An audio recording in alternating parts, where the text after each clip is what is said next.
Hi friends, అందరు బాగున్నారా? నేను బాగున్నాను. ముందుగా టమాటా పచ్చడి తయారు చేయ విధానం. 5 టమాటాలు తీసుకొని వాటిని కడిగి శుభ్రం చేసుకొని కట్ చేసుకొని కొంచెం ఆయిల్ వేసుకొని దానిలో వేసుకోవాలి.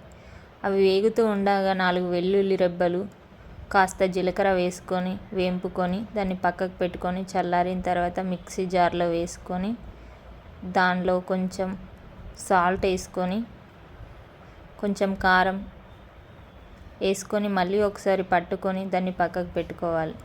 కొంచెం ఇంకొక కడాయిలో తీసుకొని కొంచెం ఆయిల్,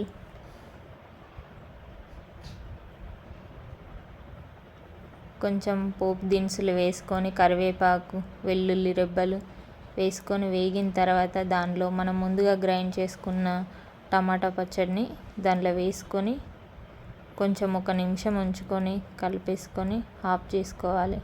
హాయ్ ఫ్రెండ్స్, ఈ వీడియో మీకు నచ్చినట్టయితే లైక్ చేయండి, షేర్ చేయండి, సబ్స్క్రైబ్ చేసుకోండి.